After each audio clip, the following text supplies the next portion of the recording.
हरे कृष्णा। सभी भक्तों का स्वागत है। वहां लाइट चालू कर दो।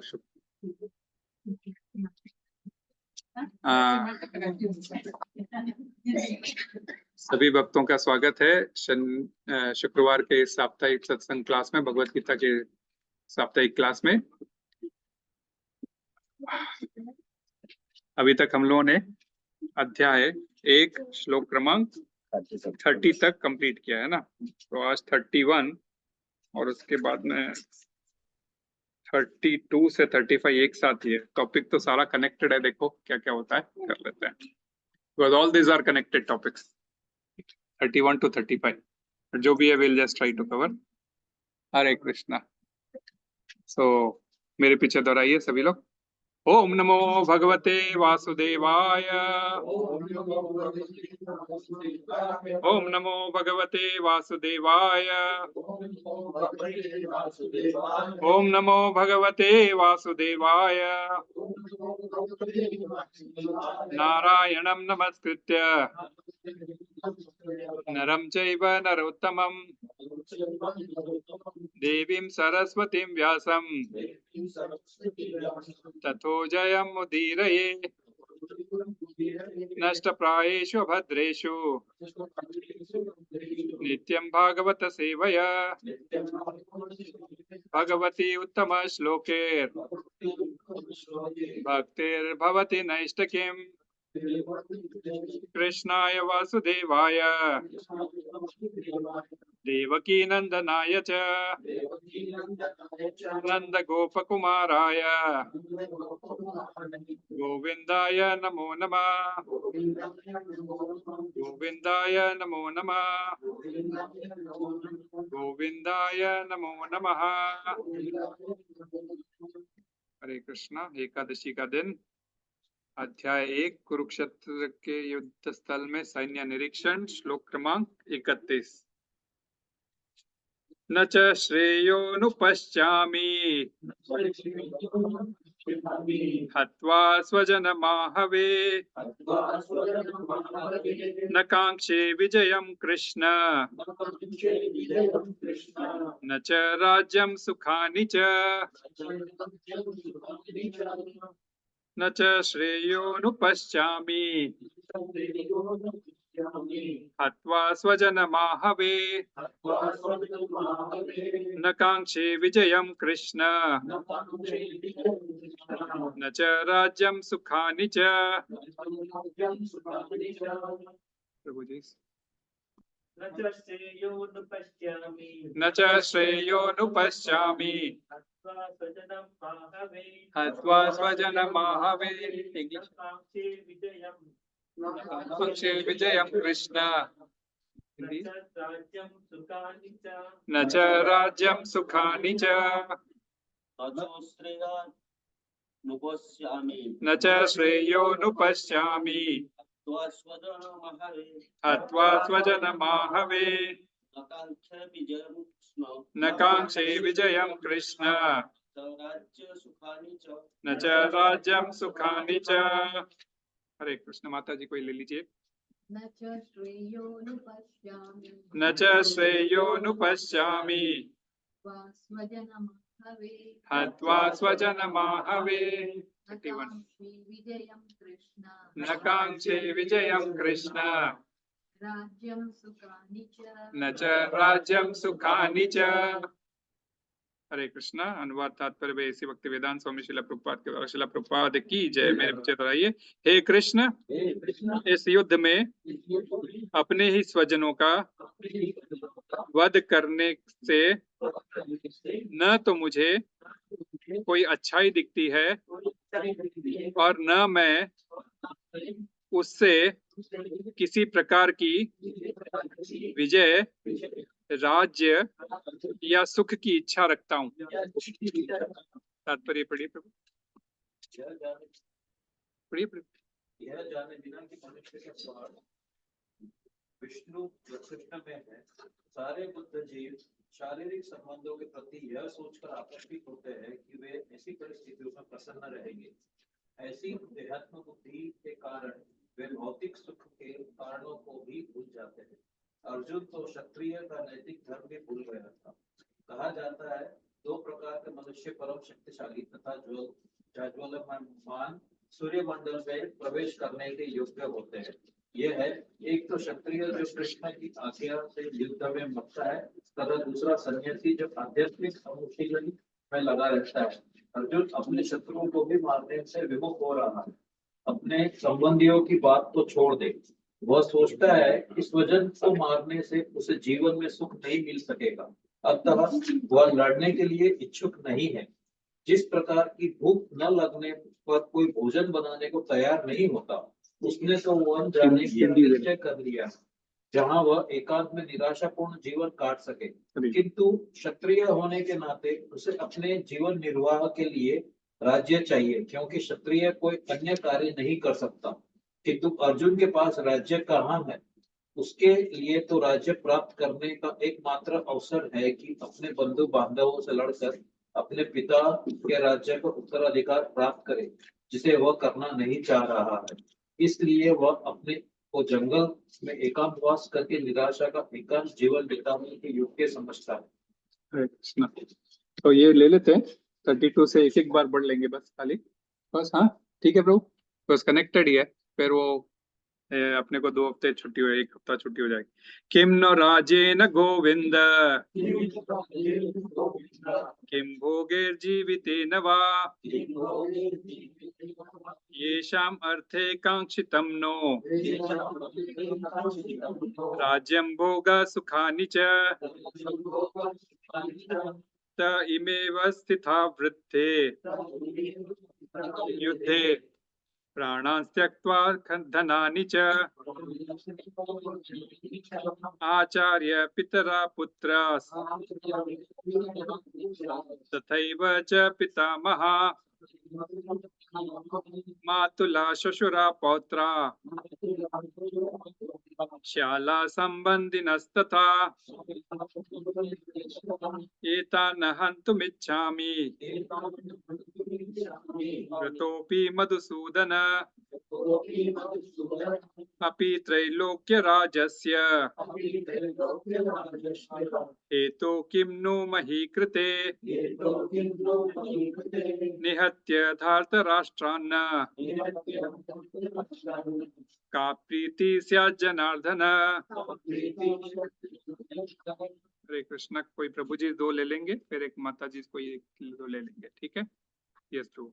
किं नो राजेन गोविंद किम नो राजेन गोविंद भोगैर्जीवितेन वा किम भोगैर्जीवितेन वा सामर्थे कांक्षितं नो येषाम् अर्थे कांक्षितं नो जं भोगा सुखानि च राज्यं भोगा सुखानि च इमे अवस्थिता युद्धे त इमेव अवस्थिता युद्धे नास्त्वा धनानि च प्राणास्त्यक्त्वा धनानि च आचार्यः पितरः पुत्राः आचार्य पितरः पुत्रास् तथैव च पितामहः तथैव च पितामहा तुला पौत्राः मातुला श्वशुरा पौत्रा संबंधिनस्तथा शाला संबंधिनस्तथा एतान् हन्तुमिच्छामि नतोऽपि मधुसूदन अपि त्रैलोक्यराजस्य हेतो किं नो मही कृते निहत्य धार्तराष्ट्रान् स्यात् जनार्दन का प्रीति स्यात् जनार्दन। कौन लेगा माता जी में से? किम नो राजेन गोविंद किम भोगैर्जीवितेन वा येषामर्थे कांक्षितं नो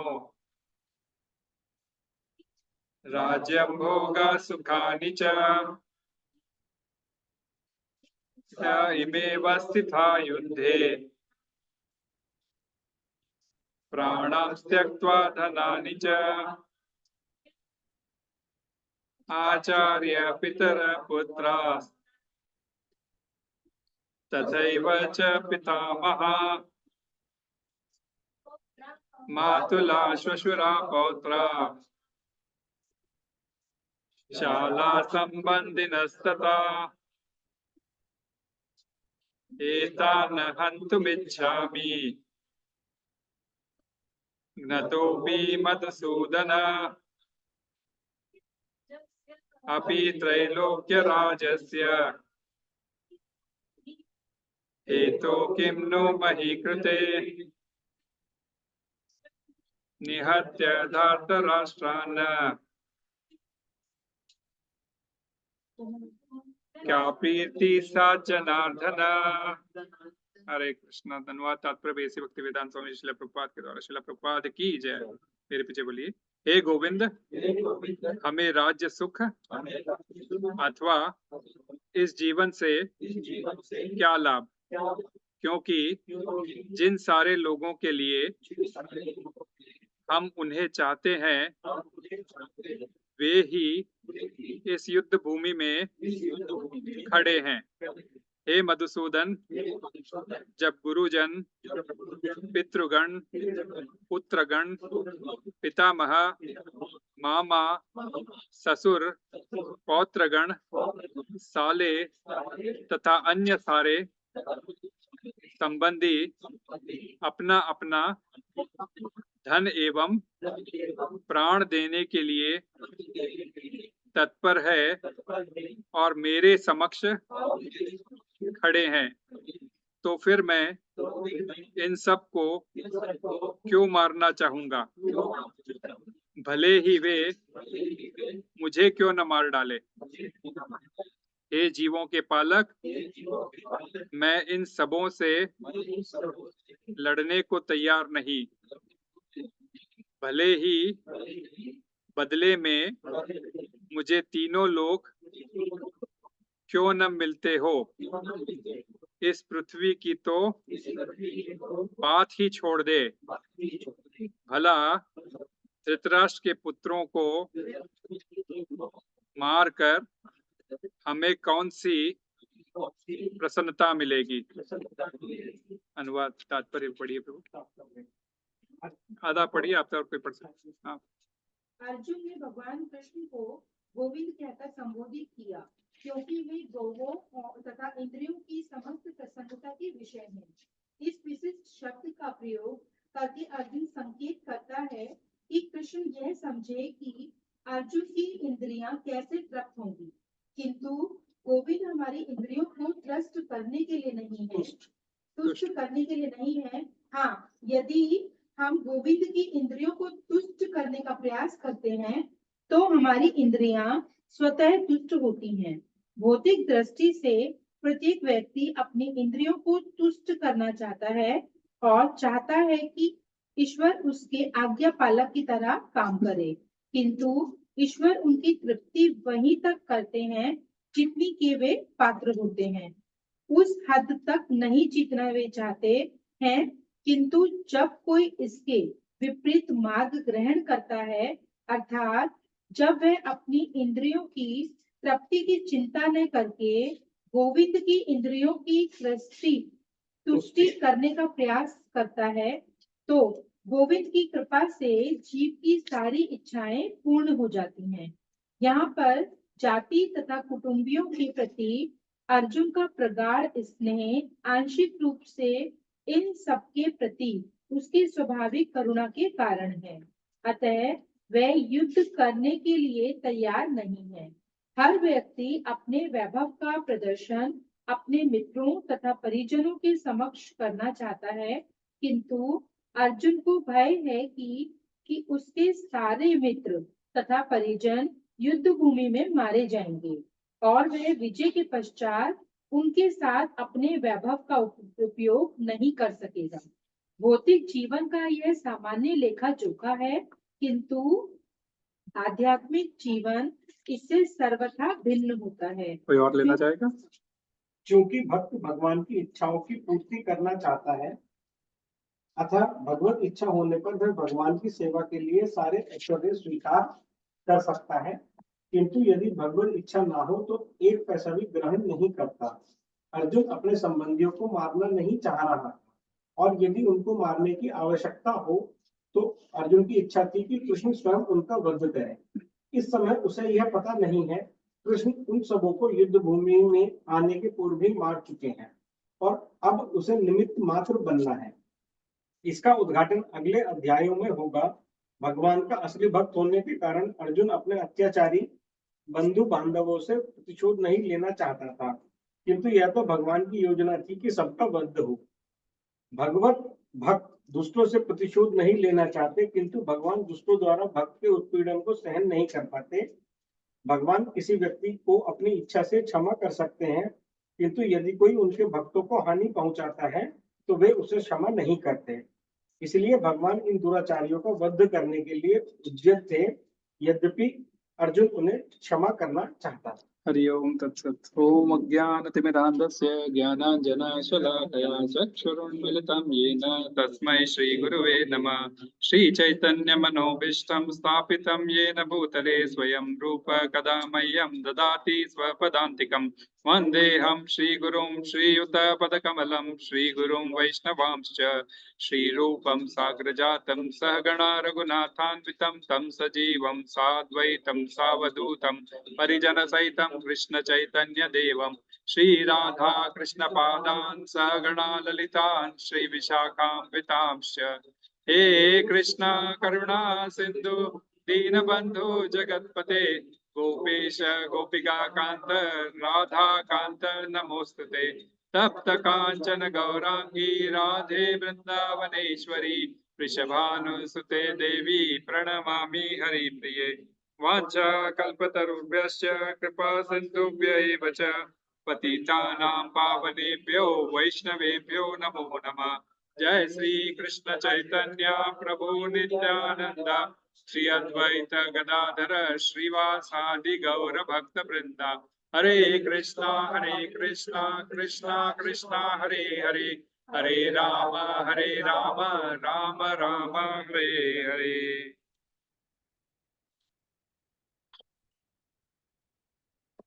हरे कृष्णा। तो सभी भक्तों का स्वागत है। एकादशी का विशेष दिन है। एकादशी करनी चाहिए, माधव तिथि कहलाती है।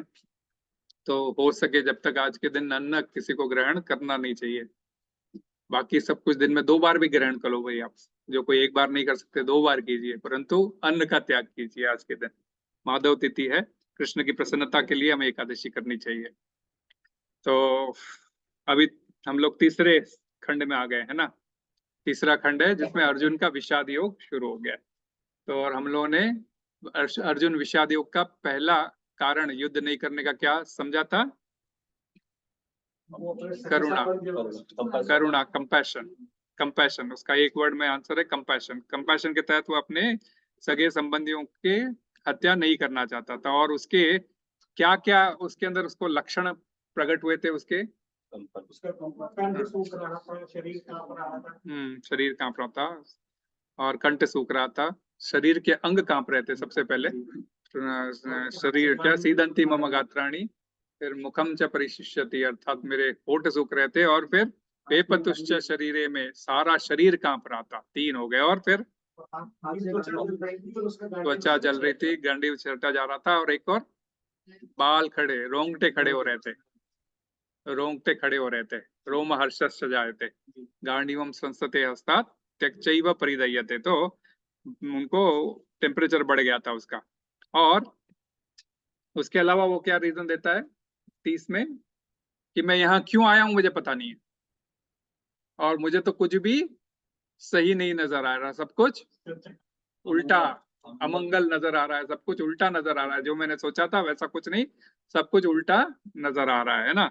अच्छा, नचा श्रेयोनुपश्यामि है ना, वो तो ये देखकर। और मेरा मन भ्रम, मन जो है सो भ्रमित हो गया है। भ्रमती वच मे मना, मन मेरा भ्रमित हो गया है।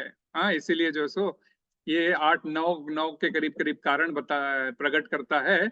शारीरिक और मानसिक दुर्बलता प्रकट करता है युद्ध न करने के कारण के लिए। फर्स्ट कारण देता है कि भाई एक तो शारीरिक दुर्बलता आ गई है मेरे में, और मेरा मानसिक मीन्स लाइक दुर्बलता भी आ गई है। मैं बराबर सोच नहीं पा रहा हूँ।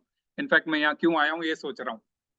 कि मुझे इनको मारना पड़ेगा। तो हमने इसके बारे में काफी डिटेल में चर्चा की थी, और केशव का भी हमने अर्थ समझा था, है ना, काफी काफी विभिन्न अर्थों से, कि जिसने केशी नामक असुर का वध किया था, एवं अर्जुन का क्या भाव था, ऐसे अनेकों हमने करीब करीब 5 से 6 तर्क समझे थे, जिससे केशव का अर्थ समझा था। तो ये पहला रीजन था। आज 31 से 35 ये पांचों श्लोक में वह अपना दूसरा रीजन प्रकट करता है ना, जैसे बोलता है ना कि भाई जब कोई ताश खेलता है तो पहले कुछ एक पत्ता डालता है, फिर कुछ दूसरा पत्ता डालता है, फिर बोलता है खोलो, है ना। ब्लाइंड गेम, पता नहीं, मैंने नहीं खेला है, लोगों ने खेला होगा ब्लाइंड नहीं उसमें। तो आज अब ये Arjun is playing a blind game. तो what he wants to do, he wants to put a blame, like after all I am in this material world, मैं जो कुछ भी हासिल करूंगा अपने इतने सारे संबंधी वापस, we don't want to repeat, क्योंकि हमने 3-4 बार उसकी चर्चा कर ली है ना, माता पिता पुत्रा शाला। आज एक शाला वर्ड नया आया, ठीक है, साले भी है उसमें, लास्ट टाइम तक साले नहीं आए थे, लेकिन साले भी आ गए। तो इतने भी नया है। नहीं, मातुला पहले आया था, मातुला ससुर। तो ये शाला संबंधी ना होता, शाला एक नया वर्ड आया था। तो इन सारे लोगों को मैं मार दूंगा या मर जाएंगे, सब लोग मरने के लिए तत्पर है, तो फिर मैं इनके साथ मैं खुशी जाहिर किसके साथ करूंगा? तो loss of enjoyment, whatever enjoyment I get, that is of no use, it is lost. ये दूसरा रीजन वो पिच इन कर रहा है युद्ध न करने के लिए। ठीक है, टोटल 5 कारण देगा वो, हम धीरे धीरे सारे कारणों को समझेंगे, लेकिन वह सेकंड रीजन पिच इन कर रहा है कि he doesn't want to fight because of loss of enjoyment. तो क्या कर रहा है वो, शुरू में क्या बोल रहा है, 31 में क्या बोल रहा है वो, नच श्रेयोनु पश्चामि, नच श्रेयोनु पश्चामि। तो देख रहा, ये देखने का बिजनेस 20वें श्लोक से चालू हो गया। पश्च अर्थात देखना, कई बार उसको इसी पश्च को आगे पीछे सर्ग विसर्ग लगा के अनेकों शब्द में टोटल, कभी कभी अभी तक ये देखने का बिजनेस अर्जुन का चाली, मैंने देखा है, मैं देख रहा हूं, मैं ये ऐसा मैं देखना चाहता हूं, ऐसा कई बार उसने ये देखने का बोला। तो न तो श्रेयोनु पश्चामि, मुझे श्रेय कुछ इसमें दिखाई नहीं दे रहा है बोले। तो श्रेय तो मीन्स लाइक ब्लाइंडली कॉन्टेम्पलेटिंग कि भाई मुझे इसमें ये अच्छा क्या नजर है, अच्छा क्या है बताओ। तो जनरली 2 शब्द होते हैं संस्कृत में, जब ये श्रेय को समझना है तो 2 शब्दों को परस्पर समझना चाहिए, प्रेय और श्रेय। 2 शब्द हमारे प्रेय होते हैं, प्रेय और श्रेय। प्रेय का अर्थ वो होता है जो जिसमें रिजल्ट का लॉन्ग टर्म इफेक्ट देखा जाता है। सॉरी, प्रेय का अर्थ होता है रिजल्ट का इमीडिएट शॉर्ट टर्म इफेक्ट देखा जाता है। एंजॉयमेंट अभी मिल गया ना, दैट्स मोर देन, बाद में शायद दुख भी पड़े उसको, अभी गर्मी हो रही है, एसी चाहिए मेरे को, बाद में थोड़े 2-4 महीने बाद में, 6 महीने बाद में, तो भाई एसी भी बंद करो। तो लॉन्ग टर्म में तो उसका दुख है। और श्रेय का अर्थ वो होता है जो अभी दुख का कारण है, परंतु आगे चल के हमारे लिए सुख का कारण होगा। तो बहुत जरूरी है ये 2 शब्दों को समझना। तो अभी तक अर्जुन ये जो पिछले 3 श्लोकों में जो 9 कारणों बताया था, 9 अलग अलग कारण बता रहा था, तो वे सारे किस पे आधारित थे? क्षणिक सुख, प्रेय पर आधारित है ना। तो इसलिए वो आज एक कंटिन्यूएशन बोल रहा है, बोल तो ये इस जीवन में तो सुख मिलेगा नहीं मिलेगा, मेरे को तो आगे भी कुछ सुख नहीं दिखाई दे रहा है श्रेय बोल के। तो अभी तक वो क्या बोल रहा था, इन 3 श्लोकों की तरफ प्रेय की बात कर रहा था कि प्रेय में कि मुझे तो कुछ रिजल्ट अभी इंस्टेंटली दिखाई नहीं दे रहा है, क्योंकि और ये इंस्टेंट रिजल्ट कौन चाहता है जनरली, किस गुण में आता है? रजोगुण में, बिल्कुल रजोगुण में आता है। बिकॉज रजोगुण में क्या होता है, पैशन, हमें ये करके दिखाना है, होता है कि नहीं, एग्जाम में पास होके दिखाना है, फर्स्ट नंबर लाके दिखाना है, रहता है नहीं रहता है पैशन, मैं इस लड़के से आगे आऊंगा। हाँ, पता नहीं, हमारे इसमें थोड़ा कंपटीशन रहता था, आजकल बच्चों के इसमें कंपटीशन रहता नहीं रहता है पता नहीं। क्योंकि आजकल सभी लोगों को 90s में आते हैं, हम लोगों के टाइम में 70s में आ गया तो बहुत बड़ी बात थी। तो विषय तो आप ये प्रेय सुख रजोगुण का 18.38 में आपको मिलेगा। 18.38 क्या बोलता है देखिए, विषयेंद्रिय संयोगात यत्तदग्रे अमृतोपमम परिणामे विषमिव तत्सुखम राजसं स्मृतम। उसका ट्रांसलेशन पढ़िए 18.38। हाँ from contact of the senses with their objects and which appears like nectar and at first but poison at the end. Is said to be of the nature of passion. ठीक है ना। तो 28 से 30 के अंदर he was deriving sense objects कि मेरे हाथ कहाँ पर है, मेरे शरीर कहाँ पर है, मेरा मन कहाँ पर है, ये सारे all the 5 senses along with the mind, ये 6 इंद्रियों से हम लोग परेशान रहते हैं। 5 इंद्रियां ये हमारी जो कार्य करने की, और ये हम तो देखना करना, ये सब लेकर 5 ज्ञान इंद्रियां, 5 कर्म इंद्रियां, ये 5 इंद्रियों से हम ऐसे परेशान, और 6वां माइंड, इनसे हम लोग बहुत परेशान रहते हैं। तो इन्हीं चीजों के तहत ये रजोगुण के तहत आती है, where all this senses wants immediate satisfaction. Immediate satisfaction. मैंने वो गुलाब जामुन देखा तो तुरंत मुझे खाने का मन हो गया, है ना। अब वो गुलाब जामुन महीने भर का है तो पता नहीं, है ना, खा तो लूंगा, बाद में शायद मुझे डिसेंट्री हो जाए ना। तो शुरू में तो अमृत लगेगा, गुलाब जामुन नहीं होता है वैसे खराब, एक इनडायरेक्टली कुछ बता, कुछ खाने की चीज समझ लो, है ना। और लेकिन महीने भर बाद में उसकी हालत खराब हो जाएगी, है ना, तो कहीं ना कहीं पेट में गड़बड़ हो जाएगा, तो बाद में विष की तरह लगेगा। तो पहले सुख जो अमृत की तरह लगता है और बाद में विष बन जाता है, ये प्रेय सुख कहलाता है। तो अभी तक अर्जुन इसी प्रेय सुख, जो कंपैशन की बात कर रहा था, करुणा की जो बात कर रहा था, इसी प्रेय सुख पे आधारित था, शॉर्ट टर्म हैप्पीनेस। तो हम लोग भी इस धरती पर आए हैं एंजॉय करने के लिए जीवन। हमको लगता है हम सुखी है, हमारा सुख कैसा है। तो श्रील एक बार आनंद कि किसी व्यक्ति को ऐसा पानी में डुबो के रखो, स्विमिंग पूल के अंदर कोई नए स्विमिंग करना चाहते हो तो उसको पानी में ऐसा डुबो के रखता है, फिर छोड़ता है, तो कितना अच्छा सांस लेता है, उसको सुख मिलता है। तो ये टेम्पररी क्षणिक सुख की तरह, क्षणिक सुख की तरह, शॉर्ट टर्म गोल। तो ये तो, और इसी शॉर्ट टर्म गोल को ये माइंड और सेंसेस के थ्रू जो सुख मिलता है, उसको काम शत्रु का नाम दिया गया है। हमने उसके ऊपर भी चर्चा की थी लास्ट टाइम, है ना, कि ये हमारी इंद्रियां ही हमारी दुश्मन शत्रु बन सकती है। हम बेस्ट, और mind is our best friend and mind is our best enemy, है ना। तो ये कैसे, किस प्रकार हमारा, और मानसिक की बात किया ही था अर्जुन ऑलरेडी, मेरा मन काबू में नहीं है, लेकिन मेरा मन भ्रमित हो रहा है। तो मन और इंद्रियां ये काम शत्रु के, क्योंकि इन्हीं में यहाँ छुपा रहता है डिजायर, तो इसी से जो है सो ये तो इसीलिए अर्जुन बोल रहा था मैं रॉन्ग प्लेस में आया हूँ लास्ट श्लोक में, इसलिए अर्जुन बोल रहा था मैं रॉन्ग प्लेस में आया हूँ। तो अब श्रेय उसका एग्जैक्टली उल्टा। तो अभी तक तो वहां पे रॉन्ग प्लेस में आया हूँ बोल के उसने सोल्यूशन दे दिया कि भाई why did I come here, प्रेय सुख तो मुझे मिला नहीं, अब मुझे श्रेय भी नजर नहीं आ रहा है। श्रेय सुख अर्थात लॉन्ग टर्म सुख, है ना, लॉन्ग टर्म सुख अर्थात उसमें 37 आप पढ़िए माता जी, 37 सेम थिंग उसी के अंदर। हाँ, विषमीव परिणामे अमृतोपमम तत्सुखम सात्विकम प्रोक्तम आत्मबुद्धि प्रसादजम, इसका ट्रांसलेशन पढ़िए। That which at the beginning may be just like poison, but at the end is just like nectar, and which awakens one to self-realization is said to be happiness in the mode of goodness. ठीक है ना। So what kind of happiness we get? Atma, self-realization and Atma Sakshatkar. But in the beginning it is like poison. माला करो बोलते हैं तो कभी कभी मन नहीं लगता है ना, बोझ लगता है। एक माला शुरुआत जो करता है उनको पता है, बोझ लगता है। एक माला भी करना बहुत बड़ा पहाड़ टूट पड़ा है ऐसे लगता है, कब खत्म होगा। एक माला 108 बार करना है, कैसे हो सकता है। परंतु जैसे ही हम धीरे धीरे करने लगते हैं तो वही जो हमें विष लगता था धीरे धीरे वो अमृत की तरह लगने लगेगा। जैसे कोई जॉन्डिस का व्यक्ति, उसको कुछ भी दो कड़वा ही लगेगा, है ना। उसको शक्कर गन्ना खिलाने को देते हैं, जॉन्डिस का कोई बीमार होता है तो उसको गन्ना खाने को देते हैं, वह भी उसको कड़वा ही लगता है, परंतु उसके लिए वह श्रेष्ठकर है, श्रेष्ठकर है अर्थात सुखकारी है। क्यों? कि वह गन्ना चबा चबा के, भले ही उसको टेस्ट नहीं आ रहा हो तो भी चबा चबा के उसके बॉडी में ग्लूकोज जाएगा और वो ग्लूकोज से ही उसकी पूर्ति होगी और वो जॉन्डिस की कमी होगी उसके बॉडी में, है ना। तो वह जो पहले दुख लगता है आगे चल के सुख देता है। तो इस जीवन में यदि कुछ दुख भी मिला है तो उसको भोग के खत्म करना चाहिए रादर, ताकि एटलीस्ट आगे का जीवन अपना सुखमय हो।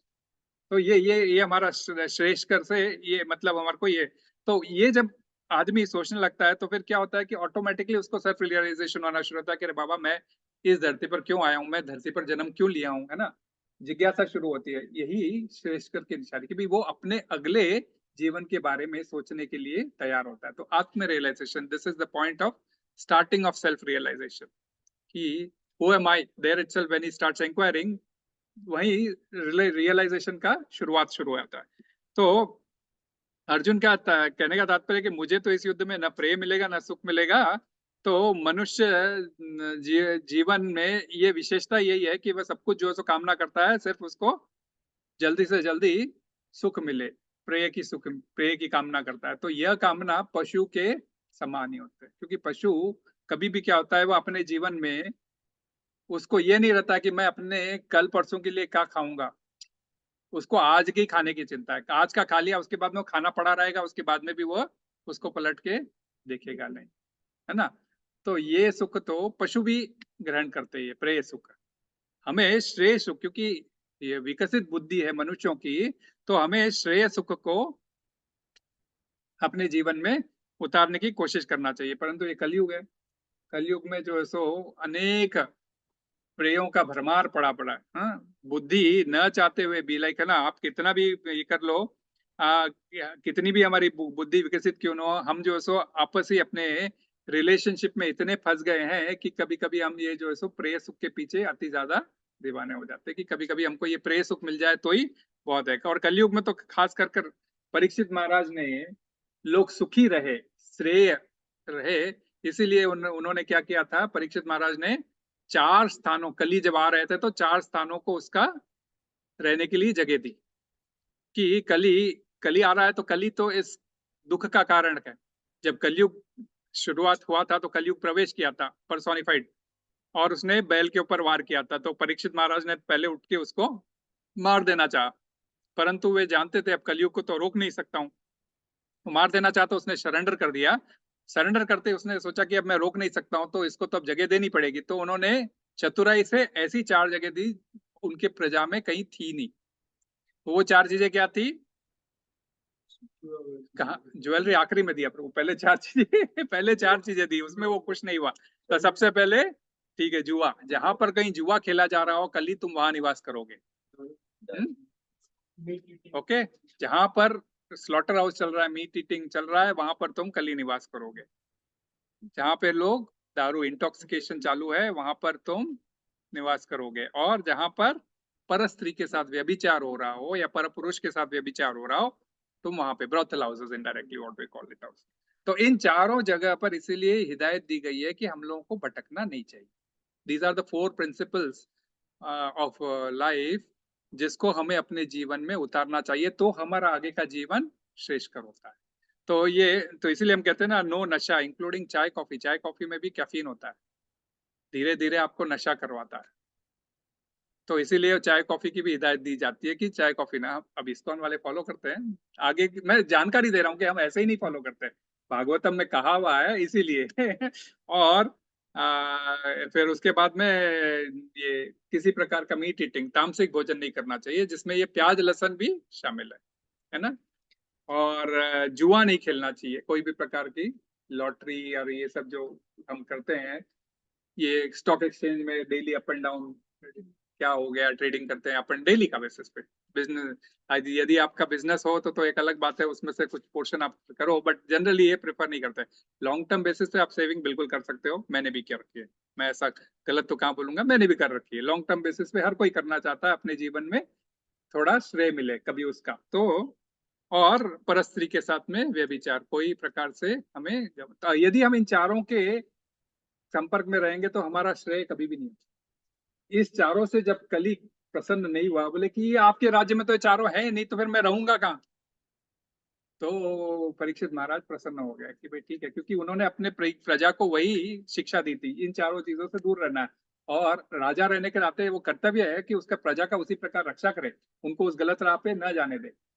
तो फिर कल परीक्षित ने बोला ठीक है, किसी के पास अत्याधिक ज्यादा सोना है तो तुम सोने में वास करो। तो फिर कली मुस्कुराया, बोला ठीक है, सोने भी मिल गया तो बहुत है, सोना आगे मिल गया तो बाकी यदि किसी के पास बहुत ज्यादा सोना है, अनैतिक सोना है, ये चारों चीजें ऑटोमेटिक आ जाएगी।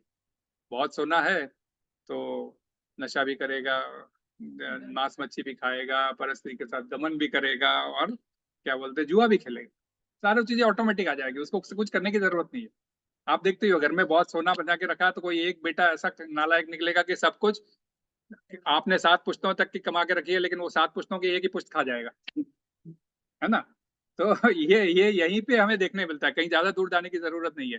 तो शास्त्र में इसका सारा यहीं पे एग्जाम्पल देते हैं। तो ये हमारे श्रेय हमें परीक्षित महाराज जो बोले वो वही जो अभिमन्यु के बेटे थे। या एग्जैक्टली, अभिमन्यु के बेटे वही, उनको श्राप मिला था, बाय चांस ऑफ गुडनेस उनको श्राप मिला था, 7 डेज में उनकी डेथ होने वाली है। तो वे उन्होंने अपना तुरंत राजपाट छोड़ा और भागवतम सुनने के लिए बैठ गए, श्रीमद् भागवतम।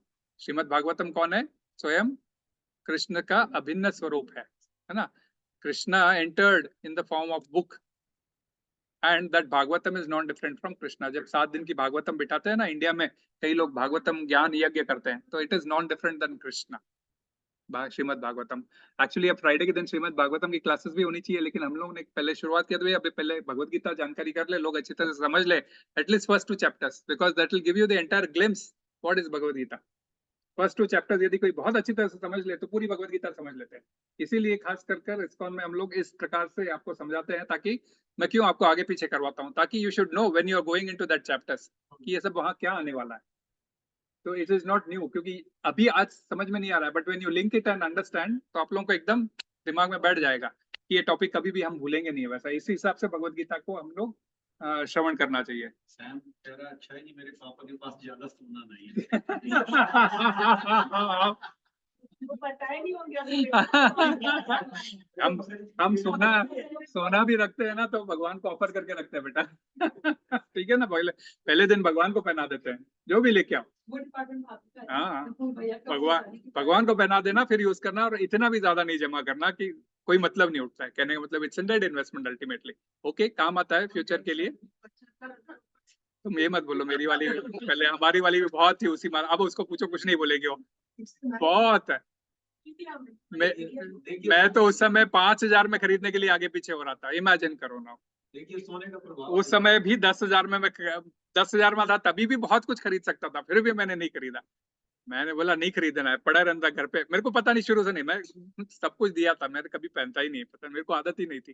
ठीक है, वो बात नहीं है, लेकिन पहनता हूँ समय पे, कुछ ओकेशन हो तो जरूर पहनता हूँ। तो ये प्रे करना बहुत जरूरी है। क्या हमारे शास्त्र में कोई ऐसा लेख आया है कि हमें अपनी आय का कितना प्रतिशत आया है, पर हम वो कर नहीं पाएंगे। आया है, हम कर नहीं पाएंगे, क्योंकि मैंने ऑलरेडी अपने इसमें जिक्र किया था ना, वीकली यूनिवर्सल में 50%। देखो प्रभु ने ऑलरेडी बता दिया, क्लास में नहीं था प्रभु जी। 50% ही था प्रभु। 50% in Krishna consciousness, 25% for your self and 25% for your relatives. मैं आपको बताता हूँ, उसके ऊपर भी आऊंगा आज, ठीक है ना। लेकिन उसमें कैसा था कि पहले मंदिरों में दान करते थे। हमने जिक्र किया था ना, क्यों इतने मंदिर थे भारत में, सारे गृहस्थ लोग मंदिरों में दान करते थे, मंदिर के थ्रू प्रसाद मिलता था। नहीं, पहले भी जिक्र किया था कि जैसे मानव सेना हो या माधव सेवा, माधव सेवा बहुत जरूरी है। फिर माधव की सेवा करेंगे मंदिर के थ्रू, तो मानव को ऑटोमेटिकली प्रसाद मिल जाएगा। और व्यक्ति को क्या चाहिए, खाने पीने के लिए प्रसाद चाहिए, तो अपना जीवन बसर गुजर कर सकता है। तो यदि माधव की सेवा करेंगे तो मानव सेवा ऑटोमेटिक हो जाएगी। तो वो शास्त्र में है प्रभु, परंतु हम तो 1% छोड़ दे तो बड़ी बात है, 2% छोड़ दे तो बड़ी बात है। तो इसीलिए वो करने से भी हमारी शुद्धिकरण होता है, क्योंकि वो रिलिंक्विशमेंट जो बोलते हैं ना हम लोग की, त्याग करने की भावना शुरुआत आती। तो ये बहुत जरूरी है। और पहले के जमाने में लोग पूरी सैलरी भगवान के सामने रखते थे और करते थे भगवान के कार्यों में यूज। कोई ये 4 कार्यों में नहीं करते थे, तंबाकू में, इसमें उसमें नहीं करते थे कोई पहले यूज। हाँ,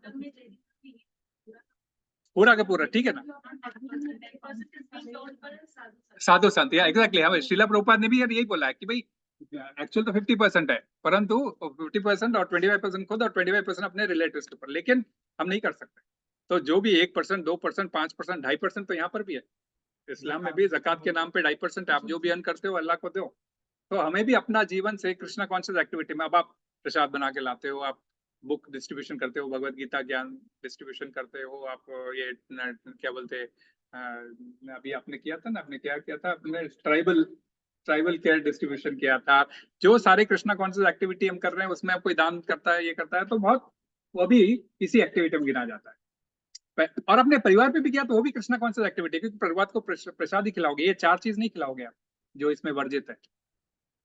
तो वैसा तो और ये श्रेय कब होगा, ये चीजें कैसे रहेगी, ये कैसा है बोलते हो, ये जो इसके लिए क्या करना होगा हमें, ये अपने जीवन में, हाँ, इन व्यसनों से छूटने के लिए कुछ न कुछ सॉल्यूशन चाहिए। और इन व्यसनों से, इन चारों व्यसनों से हमें छुटकारा देगा कौन?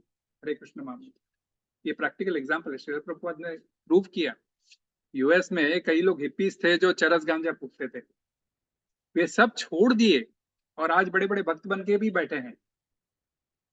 हरे कृष्ण महामंत्र की ध्वनि इतनी ज्यादा स्ट्रांग है कि वह अंदर से हृदय के मैलों को दूर करती है। हमें पता नहीं चलता, बस इसके अंदर धीरे से धीरे धीरे उसके ऊपर इंटेंसिटी बढ़ानी चाहिए और मन से करनी चाहिए।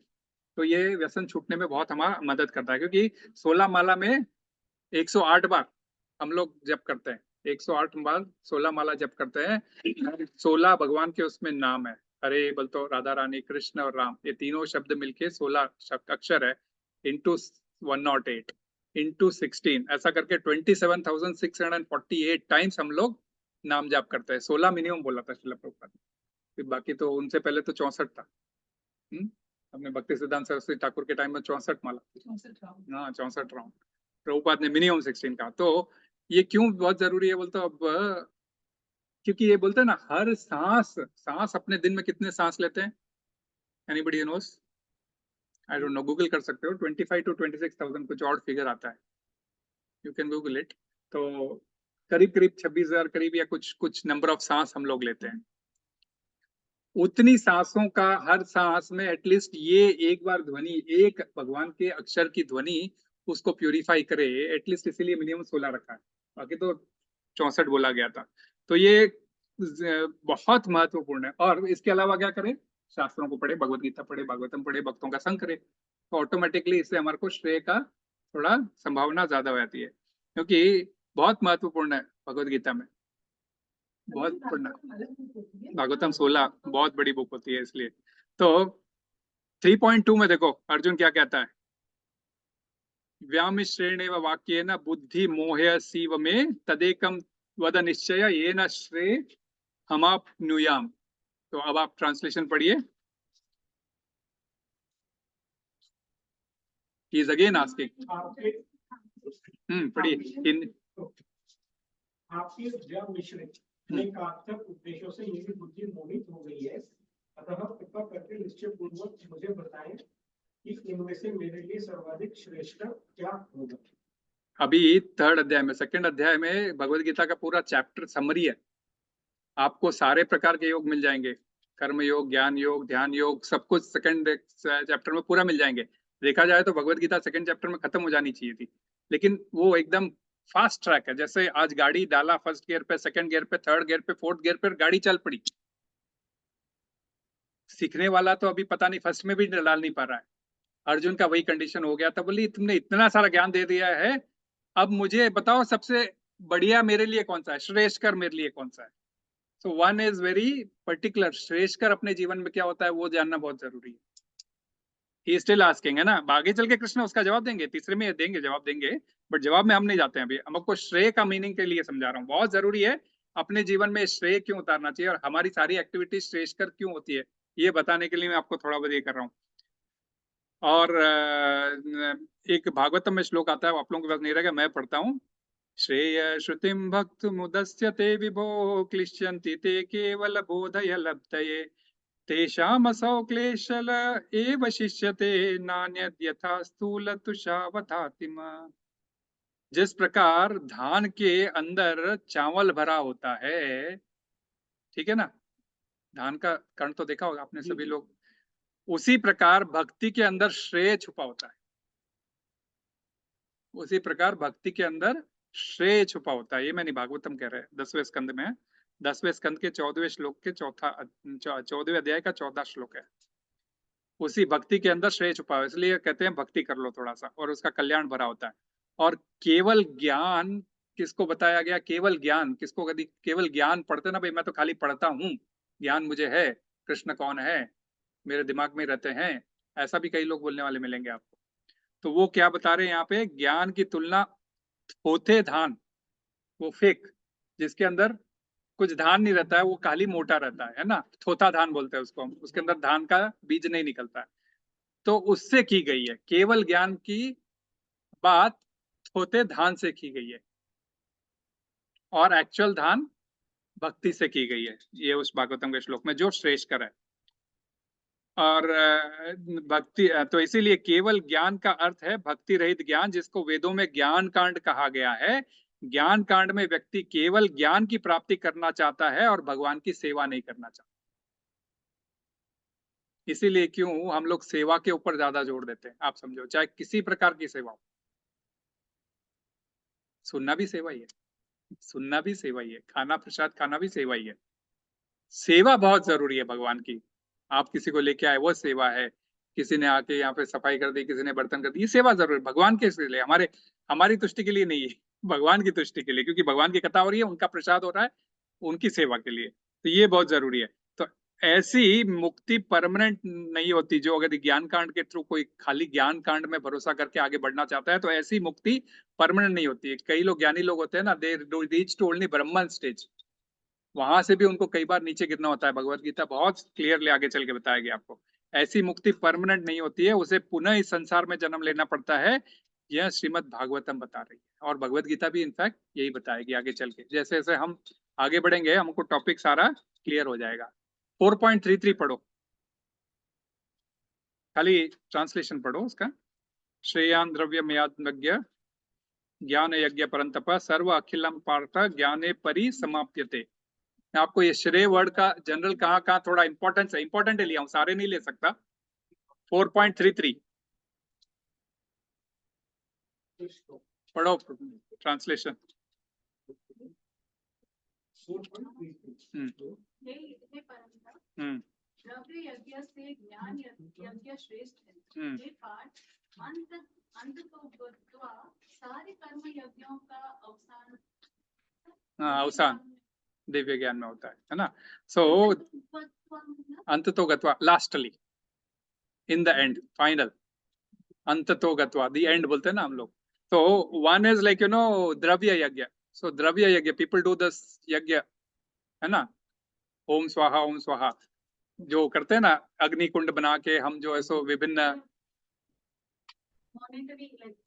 ना ना ना ना ना ना ना ना ना ना, वो आहुति डालते हैं ना द्रव्यों की, घी द्रव्य, कपूर द्रव्य, ये सब चीजों के, तिल द्रव्य, ये सब चीजों की आहुति डालते हैं ना। द्रव्य यज्ञ, द्रव्य यज्ञ से बेटर है ज्ञान यज्ञ, और ज्ञान यज्ञ से बेटर है भक्ति यज्ञ।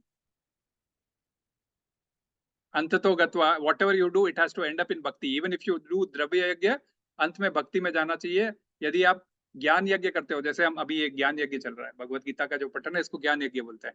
अंततः इसमें क्या होगा कि भगवान की भक्ति, इसको हम भक्ति की तरफ ही ले आते हैं, उठ के भगवान की सेवा करते हैं, वापस आरती करते हैं, आरती लेते हैं और फिर प्रसाद लेते हैं, भगवान की सेवा हो गई। केवल ज्ञान उस थोते धान की तरह है। इसीलिए ज्ञान भी जरूरी है, कर्म भी जरूरी है, परंतु भक्ति रियलाइजेशन होना जरूरी है। तो इसीलिए कर्म को भी कर्म योग बनाओ, भक्ति में कन्वर्ट करो, और ज्ञान को भी ज्ञान योग बनाओ, भक्ति में कन्वर्ट करो। ध्यान को भी योग में लगाओ और भक्ति से कन्वर्ट करो। अल्टीमेटली दैट इज श्रेष्ठ। तो 3.35 उसी के नीचे, आप बंद मत करो। अच्छा कर दिया, 4.33 अच्छा 3.35 लो अभी, सॉरी, लास्ट लेते हैं उसके बाद, तो श्रेय का बिजनेस बंद करते हैं फिर।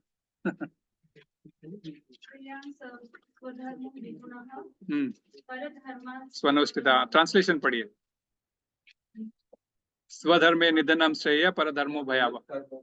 पूर्ण से संपन्न करना भी अन्य के कर्मों को भली-भांति करने से श्रेयस्कर है।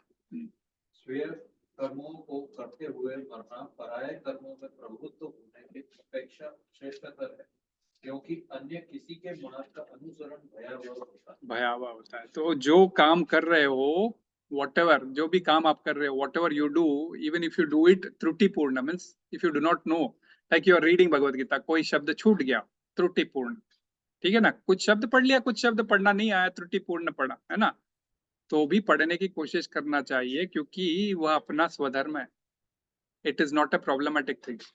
ये त्रुटिपूर्ण भी यदि कोई आप कार्य करते हो तो भी वो परफेक्ट है, परंतु आप कोई नया कार्य करना चाहते हो वह भयावह हो सकता है। जैसे स्वधर्म, आप अपने मीन्स लाइक आप सनातन धर्म में हो, सनातन धर्म का यदि आप थोड़ा भी पालन कर लेते हो, भले ही वह त्रुटिपूर्ण कर रहे हो, that is much better than if you go to a different dharma which could be भयावह, you may not be able to digest it. ये मैं मीन्स लाइक अभी आप तुम इस्लाम ले लेना चाहते हो तो इट वुड बी मोर भयावह टू यू, राइट? तो अपना जीवन में अपना धर्म क्या है? As a body we have 4 dharma, ब्राह्मण, वैश्य, क्षत्रिय, शूद्र। ये अपने ड्यूटीज बेस्ड ऑन दिस बताए गए हैं। ब्राह्मण का क्या ड्यूटी है, वैश्य का क्या ड्यूटी है, शूद्र का क्या ड्यूटी है। तो यदि हम दोषपूर्ण भी करते हैं, थोड़ा बहुत भी हमें मंत्र नहीं आता है लेकिन भगवान को भोग लगा दी, कोई बात नहीं, लगाओ। दोषपूर्ण भी करते हो यदि आपका धर्म है तो वो करना चाहिए। आप दूसरों का, आप ब्राह्मण हो पूजा पाठ करने में और आप एकदम ढाल लेके किसी को मार काटने निकल गए तो वो भयानक हो सकता है। You may fall into depression, वो शायद आपको सूट नहीं करेगा, है ना? Because your nature is not like that. तो ये चारों का नेचर क्या है हम नहीं बता सकते, वो अपने आप आगे चल के अपने आप को रियलाइजेशन होता है, whether you will be able to do this, you are not be able to do this, है ना? हर कोई मिलिट्री में नहीं जा सकता है, जो जा सकता है वही जा सकता है। तो परधर्म भयावह, तो ये श्रेष्ठकर है। Whatever you are doing, if you do dutifully, that is श्रेष्ठकर। तो अर्जुन का क्या ड्यूटी था? क्षत्रिय करना। और क्षत्रिय का वो छोड़ के क्या करना चाह रहा है? हाँ, संन्यास लेना चाह रहा है, जंगल छोड़ के जाना चाह रहा है। श्रील प्रभुपाद तात्पर्य में निकले, न कांक्षे विजयम कृष्ण न च राज्यम सुखानि च। I don't want victory nor do I want any kind of सुख, राज्य का कोई मुझे सुख चाहिए। हाँ, और क्या, न श्रेय, ऐसा ऐसा मेरे को, मुझे ऐसा करने से मुझे कोई श्रेय नहीं मिलेगा, मेरे को आगे के जन्म का कुछ श्रेय नहीं मिलेगा। तो श्रेय मिलेगा कैसे? गुरु के पास जाने से। तस्मात् गुरु प्रपद्ये जिज्ञासु से उत्तम। गुरु के पास जाने से गुरु आपको बताएगा कि किसमें श्रेय मिलता है। श्रेय मिलेगा आपको भगवान की सेवा करने में। तो अर्जुन यहाँ कृष्ण कहकर उसको संबोधित कर रहे हैं। कृष्ण का हमने कहा था मतलब सर्वाकर्षण, अपने अपने हिसाब से आकर्षित करना हर किसी को। तो यहाँ पर उसका कहने का भाव यह है कि भाई कृष्ण, आपको छोड़कर मुझे राज्य या युद्ध की चाहत नहीं है, यह उसका एक वन ऑफ द भाव हो सकता है, इसीलिए कृष्ण यूज किया। केवल आप में मेरा मन लगा हुआ है, केवल आपके अंदर, आप जब डायरेक्ट कर रहे हो मुझे करना पड़ रहा है, बाकी मुझे कोई युद्ध की चाह नहीं है, मैं आपसे आकर्षित हूं न कि। कृष्ण ने ऑलरेडी कहा था पहले कि तुम मुझसे आकर्षित होना चाहिए, तुम्हें अपने पितामहों से, इनसे आकर्षित नहीं होना चाहिए। तो इसीलिए कृष्ण कहकर उनको संबोधित कर रहा है। तो तात्पर्य में इसलिए श्रील प्रभुपाद क्या लिखते हैं कि मनुष्य का स्वार्थ कृष्ण में है। सारे बद्ध जीव शारीरिक संबंधों के प्रति यह सोचकर आकर्षित होते हैं कि वे ऐसी परिस्थिति में प्रसन्न रहेंगे, है ना?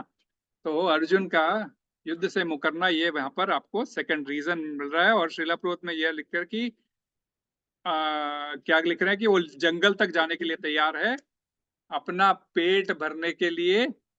जैसे और एग्जाम्पल दे रहे हैं ना, अपना जैसे कोई खाना बनाने वाला कुक, या कोई खाना, यदि कोई जिसका पेट भरा हुआ हो तो उसको खाना बनाने की इच्छा नहीं रह जाती, है ना?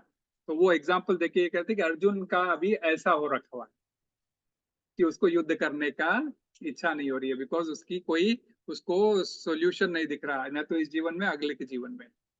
तो ये लॉस ऑफ एंजॉयमेंट का वन ऑफ द नतीजा है। तो आगे के ये 31 में है, इसमें और कुछ 31 में छूटा है तो आप कुछ बोल सकते हैं। और 32 से 35 के श्लोक के अंदर हम लोग बहुत ऐसा लाइक बहुत कुछ लिखा हुआ है, लेकिन वो सारा बहुत हम लोग हर बार पढ़ते आए हैं ना। जैसे मैंने वाला रिलेशनशिप है which we don't want, है ना?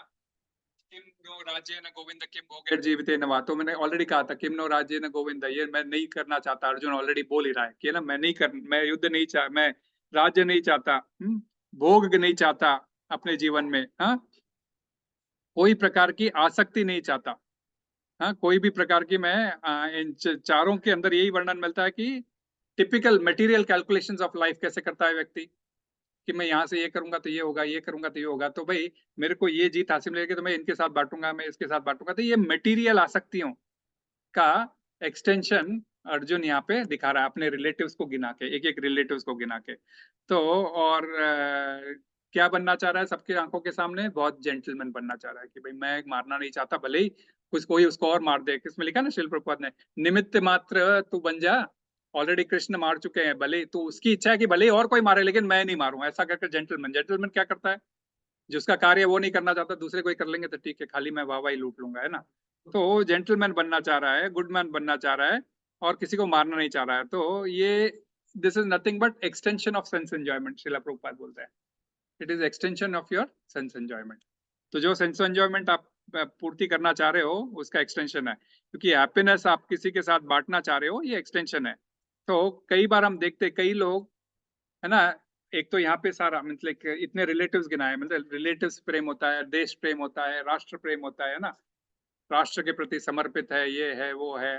तो और फिर राष्ट्र के प्रति समर्पित है, उनको जो अवार्ड दिया जाए, यहाँ भारत रत्न क्या और क्या, पद्म विभूषण, पद्म भूषण, अलग अलग प्रकार के अपने पास अवार्ड्स भी लिखे हुए हैं ना। तो वो, तो ये सारे क्या है, सारे के सारे क्या है, आप देखते ही हो कि लाइक अपनी सारे जीवन उसमें जाते हैं कि भाई मैं तो प्रजा की सेवा में लगा हूँ, फलाना मार्ग फलाने पॉलिटिशियन के नाम पे, मार्ग फलाना मार्केट पॉलिटिशियन के नाम पे, फलाना हवाई अड्डा पॉलिटिशियन के नाम पे। तो ये सब क्या चीज है? ये सब में भी क्या है बोलते हो, शिला प्रभुपाद कह रहे हैं कि इसमें भी इंद्रिय तृप्ति ही है। आप देखते हो कई बार लोग चंदा देते हैं भवन बनाने के लिए, नाम लिखा होता है, सलाह फलाने की स्मृति में ये कमरा डोनेट करके बनाया गया है। हमने भी किया है माता जी, हमने भी किया अपने जीवन में। इवन कोविड के टाइम पर हाँ। बहुत सारे ऐसे पिक्चर आए हैं कि लोग 1 किलो आलू साथ में 12 से फोटो खिंचवा रहे हैं। हाँ बिल्कुल, आया था। तो कहने का, so these all are nothing but extension of your sense gratification. हमें आज सुख देना है और उसका सुख का हमको पदवी मिलना है, पद्म भूषण मिलना है उसके लिए।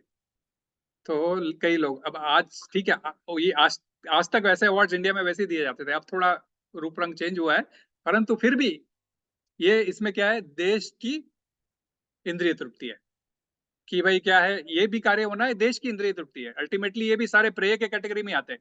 क्या है उसका पीछे मूलभूत उद्देश्य क्या है कि मेरा देश सुखी रहे, अच्छा खाना मिले, अच्छा सोने मिले, अच्छा पीने मिले, अच्छा रहने को मिले। वही जो क्या, आहार निद्रा भय मैथुनम च सामान्यम एतत् पशुभिः नराणाम धर्मो हि तेषाम अधिकता विशेषो धर्मेण ही न पशुभिः समाना। आहार निद्रा भय मैथुन, ये चारों चीजों से मेरी प्रजा जो है सो श्रेष्ठ सुखी रहे, ये सोच के सारी चीजों में बढ़ावा दिया जाता है, एक एक उपाधि दी जाती है। परंतु ये चारों चीजें तो पशु भी करते हैं, उनको तो कोई नहीं देता है पशु रत्न अवार्ड।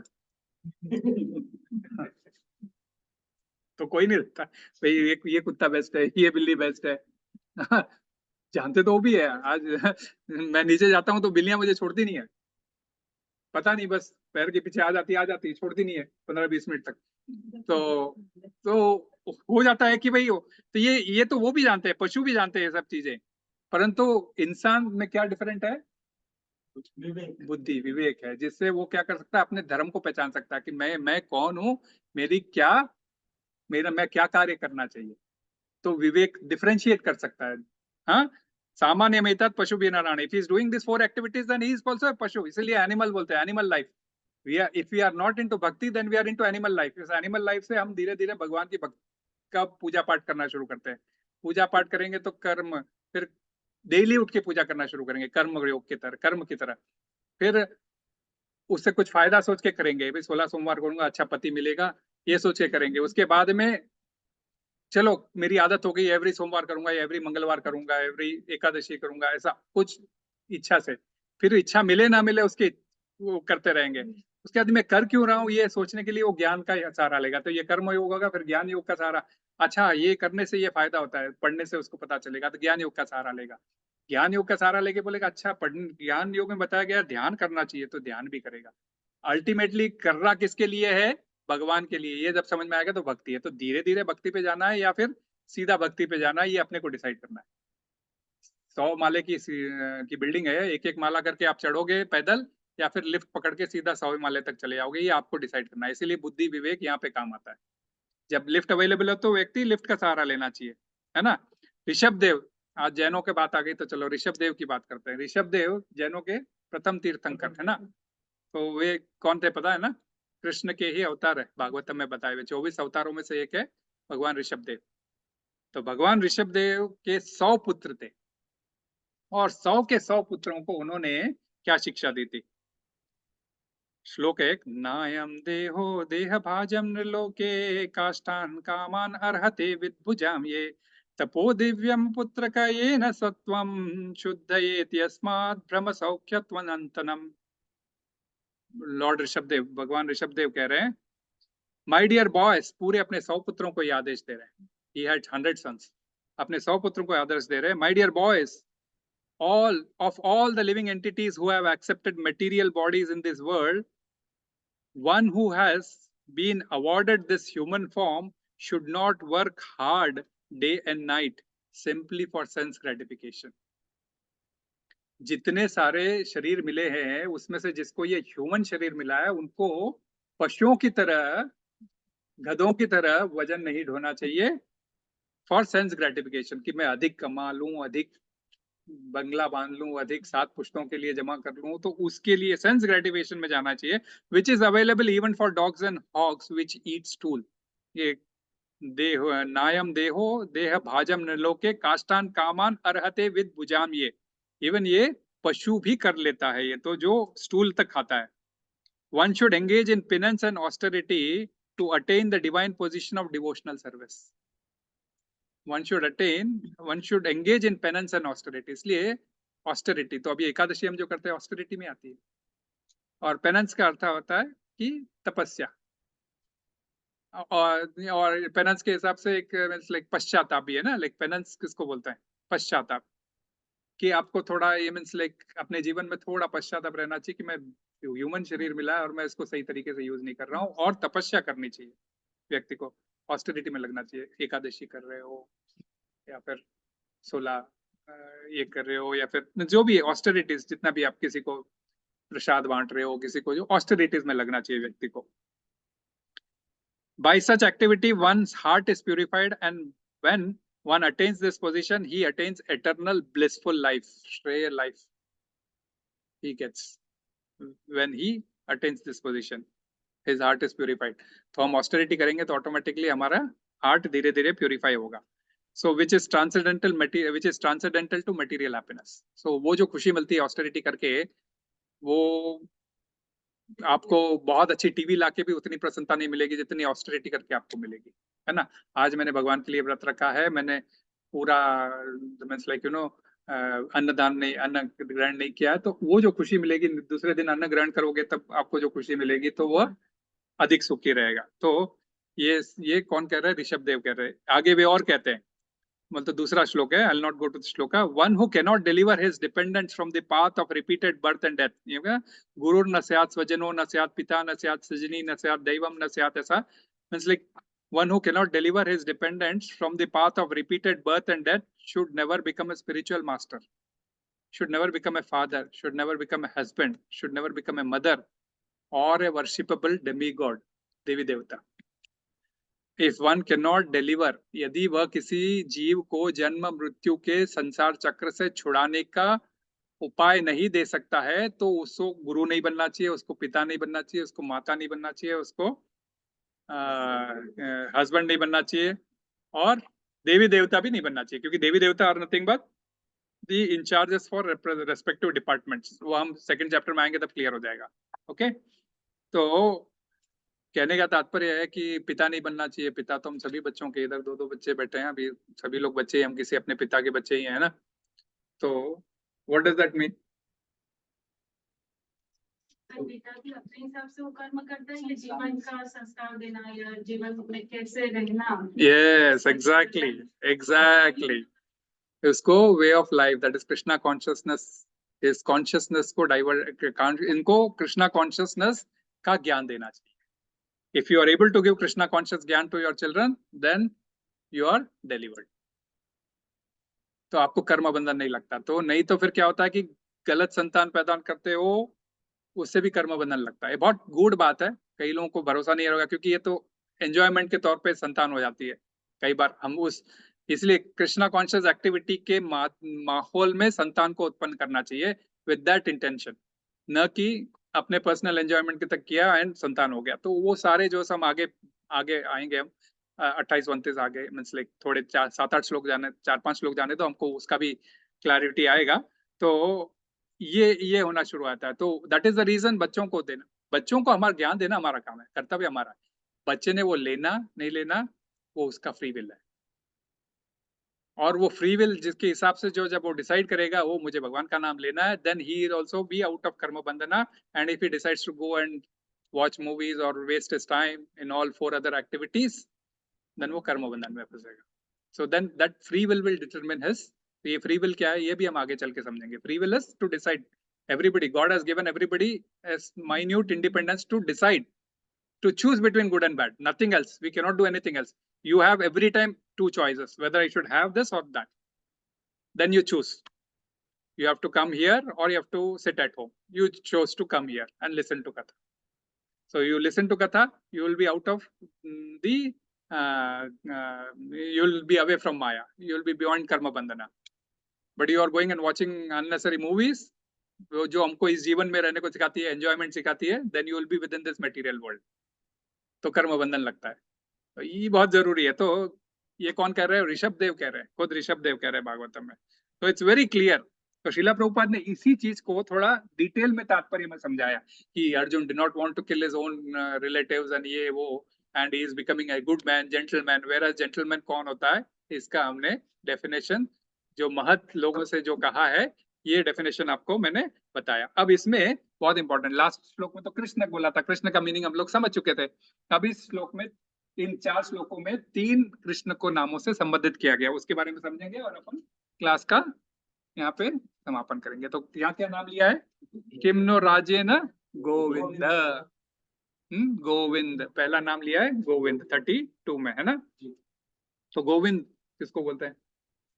जो गौ और इंद्रियों को ना प्रसन्नता प्रदान करता है, जो गौओं को और इंद्रियों को प्रसन्नता प्रदान करता है। तो है ना, जो गोवर्धन पर्वत उठाकर कृष्ण ने किया था, सारे गौओं की रक्षा की थी, सब गौओं को नीचे ले आए थे, सारे ग्वाल बालों को भी नीचे ले आए थे 7 दिन तक, है ना। गायों को भी बहुत आनंद हुआ। इनफैक्ट मतलब गाय के पालक है वो, गौओं को आनंद देने के लिए ही बंसुरी बजाते हैं। गाय बहुत सारा दूध देती है ना, तो गायों के, हाँ गोपाल गायों के पालक के लिए कहते हैं, गायों को सुख देने के लिए। तो वो जब बंसुरी बजाते हैं तो गाय बहुत दूध देती थी। और ये आजकल तो प्रूव हो रहा है ना, आजकल व्हाट्सएप वीडियो भी आप लोग कभी कभी घूमते फिरते आ ही जाता है कि गाय खाली बंसुरी की धुन पे वैसे ही दोहने की भी जरूरत नहीं है, ऐसे ही दूध हाँ दे रही है गाय। तो वैसे ही इंद्रियां भगवान का प्रसाद खाती है तो इंद्रियां भी तुष्ट रहती है। तो ये दोनों को तुष्ट करने के लिए तो ये उस समय गोवर्धन पर्वत के समय क्या किया था, इंद्र ने खूब बारिश की थी, और उसको बाद में रियलाइज हो गया ये तो मैंने गलती कर दी। फिर आके वो क्षमा मांगता है। क्षमा मांगता है तो किसको लेके आता है? ब्रह्मा जी तो बोलते हैं जाके क्षमा मांग, तूने बहुत बड़ी गलती कर दी है, मैंने भी की थी ऐसी बहुत बड़ी गलती। हाँ, कौन सी गाय को लेके आता है? सुरभि को लेके आता है ना। सुरभि गाय गोलोक में बहुत है कि ईश्वर परमा कृष्ण सच्चिदानंद विग्रह अनादिरादिर गोविंद सर्व कारण कारणम चिंतामणि प्रकर सद्म सुकल्प वृक्ष लक्षावृतेषु सुरभिरभिपालयन्तम लक्ष्मी सहस्त्र संभ्रम सेव्यमानम गोविंदम आदि पुरुषम तमम भजामि। इस श्लोक के अंदर ब्रह्मा जी का बता रहे हैं, गोलोक का डिस्क्रिप्शन है जहाँ पे अनेकों सुरभि गाय हैं, अनेकों गोपियां हैं भगवान की सेवा, अनेकों लक्ष्मियां हैं भगवान की सेवा करने के लिए। ऐसा गोलोक धाम है जहाँ पे गोविंद निवास करते हैं। गोविंदम आदि पुरुषम तमम भजामि, उस गोविंद को, तो जो गौओं की रक्षा करते हैं, जो तो वो गाय को लेके सुरभि को लेके आया था और सुरभि को आगे भेजा, क्योंकि जानते हैं कृष्ण गाय से बहुत प्रसन्न हो जाएंगे तो मुझे भी क्षमा कर देंगे। और फिर बाद में क्षमा भी करते हैं। कृष्ण को जानते हैं भैया, तो इसको घमंड आ गया था, तो घमंड तो सारा चूर कर दिया 7 दिन के अंदर। तो वो क्या करते हैं कृष्ण, फिर वो क्या करता है, सुरभि का दूध लेके उनका कृष्ण का वहीं पर अभिषेक करता है इंद्र, और वहां पर एक कुंड तैयार हो जाता है जिसका नाम आज भी अवेलेबल है, आप जाके देख सकते हो, गोविंद कुंड के नाम से वो फेमस है। तो गोविंद कुंड के नाम से फेमस है। हमारा तो जाना इस बार होगा नहीं होगा पता नहीं, बट देखते हैं कभी एक बार और आगे जाएंगे तब जरूर देखेंगे। तो गोविंद कुंड का दर्शन, तो गोविंद कुंड उस समय वहां पे कृष्ण को अभिषेक किया था इंद्र ने। तो इंद्रियों को आनंद देने वाला, तो शिला प्रभुपाद क्या लिखते हैं, अर्जुन ने भगवान को गोविंद कहकर संबोधित किया क्योंकि वे गायों तथा इंद्रियों के सुख देने वाले हैं और उससे अपनी और अपनी इंद्रियों को, गायों का तो हो गया, इंद्रियों का, तो अपनी इंद्रियों को ऑलरेडी कृष्ण के हाथों में दे चुका था अर्जुन। अभी तक नहीं दिया था, नहीं, लेकिन दे चुका था। ऋषिकेश का मतलब समझा था ऑलरेडी, हमने समझ लिए थे ना ऋषिकेश। हमने वन ऑफ 2-4 श्लोकों के बीच में पहले ऋषिकेश का तब कहा, तभी इस जगह ऋषिकेश क्यों यूज किया। एक कृष्ण, अब ये ऋषिकेश तुम ही जानते हो मेरी इंद्रियां कहाँ लगनी चाहिए, मुझे बताओ मुझे किन किन के साथ युद्ध करना है ना। ऑलरेडी कृष्ण फिर ले आके बीच में द्रोण प्रमुखता के बीच में ले आके रोक दिए थे। तो ऑलरेडी अपना इंद्रिया तो ऑलरेडी कृष्ण को दे ही चुका था, तुम डायरेक्ट करो। परंतु यहाँ पे उसका भाव आ रहा था कि भाई आप, तुम मेरी इंद्रियों को तुष्ट करना जानते हो, तो तुम समझो मेरी इंद्रियां अभी किस में प्रसन्न रहेगी, इनको मारने में प्रसन्न नहीं रहेगी। मैं इनको छोड़ के अपने जंगल जाना चाहता हूँ। तो लेकिन कृष्ण जानते हैं कृष्ण बेटर है ना, क्योंकि ऋषियों के मतलब इंद्रियों के स्वामी वह है, तो इंद्रियां जो बोलेगी इंद्रियों को तो वे गाइड करेंगे, सही करेंगे, है ना। क्योंकि कृष्ण तुष्टम जगत तुष्टम, है ना। कृष्ण यदि तुष्ट हो गए वो सेवाओं से तो सारे जगत को तुष्ट कर देते हैं। द्रौपदी का एक मालूम है वो क्या बोलते हैं, अक्षय पात्र का एक दाना, उसमें से जब खा रहे थे तो द्रौपदी ने बोला ये आधे दाने में आप खा लो, आधे दाने में जगत को तुष्ट कर दो। तो कृष्ण ने आधा दाना खाया और आधे दाने से पूरा जगत को, पूरा एक दाना लिया, आधे से खुद तुष्ट हो गए और पूरे आधे से दुर्वासा मुनि के 10,000 शिष्यों को भी तुष्ट कर दिया और उनको भूख लगी नहीं और वे वहां से ही भाग गए थे। तो और इस प्रकार तो, और जैसे जैसे पेड़ की हजारों टहनियां होती है, हजारों पत्ते होते हैं, उन सबको पानी देने की जरूरत नहीं, वर्षा आती है तो ऑटोमेटिक दे ले, लेकिन हमें सिर्फ जड़ में पानी देना जरूरी होता है, उससे सभी लोग तुष्ट हो जाते हैं। तो कृष्ण इंद्रियों के स्वामी है, वे बेटर जानते हैं कि आपकी इंद्रियां यदि आपने उनको दे दिया है तो फिर उनके कंट्रोल में रहेगी, यदि आपने नहीं दिया है तो फिर माया के कंट्रोल में चली जाएगी। एक और है, शिला प्रभुपाद कहते हैं कि लेकिन ना गोविंद कहने से सरस्वती, मतलब आचार्य लोग लिखते हैं कि बाद में तो, कि गोविंद कहने से इवन सरस्वती भी प्रसन्न हो जाती है। क्योंकि जब शिला प्रभुपाद यूएस गए थे, कृष्णा कॉन्शियसनेस जब उन्होंने फैलाया था, तो उन्होंने गोविंद से बहुत प्रार्थना की थी कि मुझे बचा लो गोविंद, अब तुम मुझे ऐसे लोगों के बीच में लाके खड़े करे हो, मुझे नाचना न, मुझसे नचवाना चाहते हो तो आप नचवा लो, मुझसे जो कार्य करवाना चाहते हो करवा लो गोविंद, परंतु यहाँ पे इनके दिलों में कृष्णा कॉन्शियसनेस किसी भी हालत से बस जाए, ये प्रार्थना करते रहते थे गोविंद से। तो इतने, तो सरस्वती माता की कृपा हुई, उनके वाणी में इतनी हालांकि उनकी वाणी कोई बहुत अमिताभ बच्चन के वॉइस की तरह वाणी नहीं थी, उनकी वाणी हर कोई जल्दी से समझ नहीं पाता है, रोज सुनते रहते हैं तब जाके समझ में आती है। मैं वीडियो शेयर करता हूँ, शुरू में भक्त लोग बोलते थे समझ में नहीं आता है, लेकिन अब समझ में आता है नहीं आता है। तो वो धीरे धीरे कॉन्शियसनेस से जब आप सुनोगे तो ऑटोमेटिकली वो समझ में आना शुरू होते हैं। तो उस वाणी से भी इतना प्रभावशाली प्रचार किया कि आज पूरा इस्कॉन का दरबार उन्होंने पूरे विश्व में फैला दिया। और एक और गोविंद का मतलब होता है पृथ्वी को आनंद देने वाला। तो पृथ्वी देवी जब भगवान गोविंद से कहा मिलने जाती है, क्षीर सागर पर जाती है ब्रह्मा जी और इससे मिलके कि भाई मेरे पाप बहुत बढ़ गए हैं तो आप आइए और उद्धार कीजिए। तो बोलते मैं अपने ओरिजिनल स्वरूप में आऊंगा, तब कृष्ण के स्वरूप में आते हैं ये लीला में। और तब जब कृष्ण इस धरती पर नंगे पांव चलते थे, नंगे पांव चलते थे, he used to not wear any chappal वगैरह। राजा बनने के बाद में ओके, कुछ राजा की खड़ाऊ पहनना अलग बात है, बट ग्वाल बाल थे जब तक वे एकदम बिल्कुल ना, इसलिए वृंदावन जाते तब बिल्कुल नंगे पांव घूमते। भजन भी है ना उनके पैरों में हाँ, छाले पड़ गए थे। तो ऐसा करने से क्या होता है कि माता जी कि वे क्या बोलते हैं, पृथ्वी देवी बहुत प्रसन्न होती है और भरपूर मात्रा में अन्न धन ये सब प्रचुर मात्रा पे मिनरल्स अन्न प्रोड्यूस करती है, क्योंकि भगवान स्वयं उनके वक्षस्थल पर अपने चरण को रख रहे हैं। तो धरती माता पे जब कृष्ण चरण देते थे तो भरपूर, तो यदि हम कृष्ण का इसी हिसाब से उनका भजन कीर्तन करेंगे, उनके बारे में कथा सुनेंगे, तो ये धरती माता भी हमारे से बहुत प्रसन्न होगी। इसको भी गोविंद की कैटेगरी में ही दिया जाता है। फिर दूसरा क्या 34 में ना मधुसूदन, 34 में मधुसूदन, मधुसूदन का अर्थ है मधु नामक राक्षस को मारने वाला। तो कुछ कहानी पता है किसी को? बस बहुत थोड़ा, लेकिन खत्म है, थोड़ा ये श्लोक ज्यादा थे ना, हो जाएगा 2-4 मिनट। मधु, मधु कैटअप कितने लोगों ने सुना है? सुना है ना? दुर्गा सप्तशती में आती है ना, हाँ, तो वही तो इसलिए बोल रहा हूँ, वैसे करने से ऑटोमेटिक याद आता है ना? मधु कैटअप दो ही मारे, सूर्य भाई ही न करे, है ना? किसके लिए बोल रहे हैं हम? दुर्गा के लिए बोल रहे हैं ना? तो ये मधु और कैटअप थे कौन? मधु और कैटअप राक्षस थे। कैसे पैदा हुआ वो लोग? हाँ, विष्णु जब अपने योग निद्रा में सोए हुए थे तब उनके कान से मैल गिरा। अपने कान से भी गिरता है ना। तो इसलिए जैसे हम वो वैक्स को हाथ लगाते हैं तो हमें तुरंत इसलिए हाथ धो लेना चाहिए, क्योंकि इन सब में असुरिक वास होता है। ये जो आंखों से कीड़े निकलना, ये नाक से ये निकलना, म्यूकस निकलना, कानों से वैक्स निकलना, इसीलिए इनको शुद्धिकरण के लिए बेस्ट इज वाटर। ओके, बाद में कोई किस चीज से? अर्थ और वाटर, अर्थात साबुन। साबुन is also made up of earth material, so different minerals. साबुन और वाटर किस में यूज करना, किस में खाली वाटर यूज करना, these are also point of discussion. कभी हम चित्र निकलेगी तब हम बताएंगे, ये सब शिष्टाचार है। तो ये उस वैक्स से ये दोनों पैदा हुए थे, तो भगवान के अंश ही है ना, तो उनसे पैदा हुए। और क्या हुआ, जो कई बार है ना, जो ये बीज मंत्र है, जैसे इसलिए जो गायत्री मंत्र कई लोग मुख से उच्चारण करके बात करते हैं, जोर जोर से चला चला के रेडियो रिकॉर्ड पे बात करते हैं, सुनाते हैं।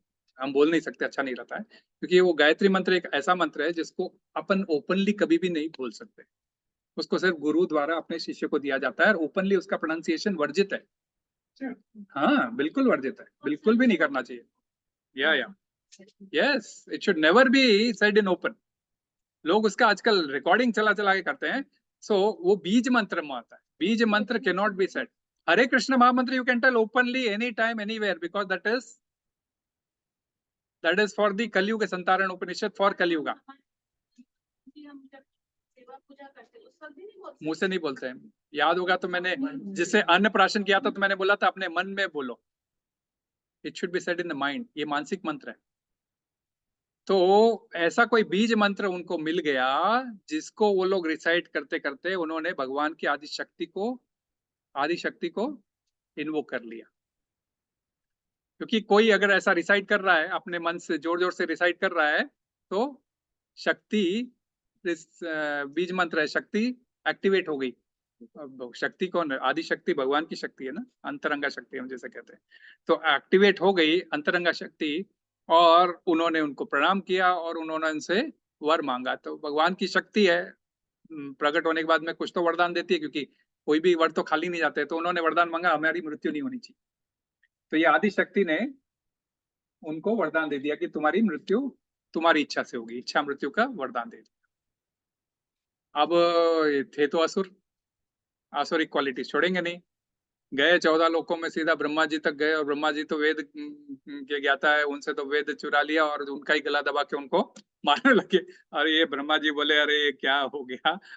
वे तुरंत प्रार्थना भागे वहां से मधु कैटअप से, और बोले कि गए विष्णु के पास। विष्णु निद्रा में थे, योग निद्रा, हम जानते हैं चतुर्मास में वो योग निद्रा में जाते हैं, सोते हैं। तो निद्रा देवी को बोला, भाई निद्रा देवी जरा जल्दी से उनकी आंखों से बाहर निकलो, उनको जगाओ, ये मधु कैटअप, नहीं तो मेरा तो प्राण ही नहीं मेरा गला ही दबा देंगे। तो वो निद्रा देवी बाहर आती है, तमोगुण से निकल। तो इनफैक्ट भगवान का जगने का समय होता है, जगते तो अपने कथा कहते हैं ब्रह्मा जी।